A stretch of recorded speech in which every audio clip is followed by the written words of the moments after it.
Alright, ayan guys. Now, welcome po ulit sa ating vlog for today. And for our vlog for today po, no, ano lang po tayo no, ng ganito, no. Magbubukas lang po tayo. So, sa mga hindi po alam kung paano magbukas nito, ito na po ang solusyon sa ating pagbubukas nito.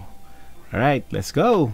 Guys, no, ayan. So, ayan na po yung battery natin, no. So, ang pinambubukas lang po natin dyan, ang sikreto dyan is, ayan po, paint thinner. Ayan. So pwede rin pong gasoline.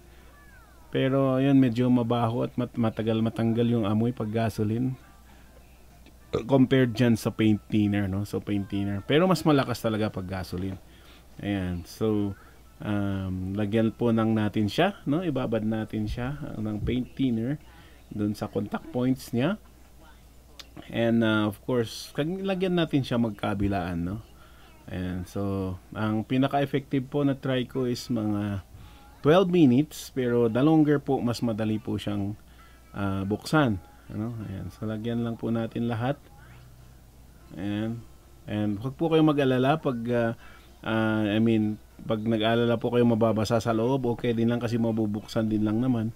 And then pupunasan mo and then sisingaw din naman yung paint thinner na yan, no? Ayan, so after 12 minutes po, no? Ayan. Yan na po siya. So kailangan lang po na natin ng maliit na pangsungkit para po ma-start lang na mabuksan lang yung yung charger, and then afterwards tuloy-tuloy na yan po na yaano mo. Ayan. So diyan lang po siya, no. So sungkitin lang natin siya konti. Ayan.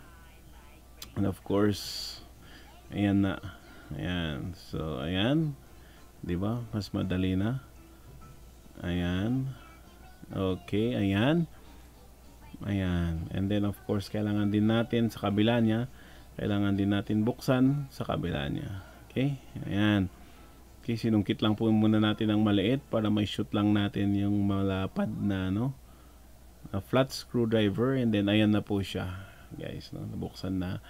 Of course, yung problem po kasi niyan is hindi nagcha-charge, so kailangan nating buksan para i-check yung contact points niya sa loob kung okay pa siya or may nasirang mga components po nung charger.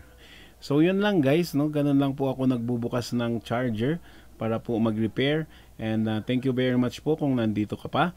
And please don't forget to like and subscribe po pag nasa YouTube ka. And of course, pag nasa Facebook ka naman, please don't forget to follow ang ating Facebook page. So thank you very much guys, and see you po again on my next vlog. Ciao!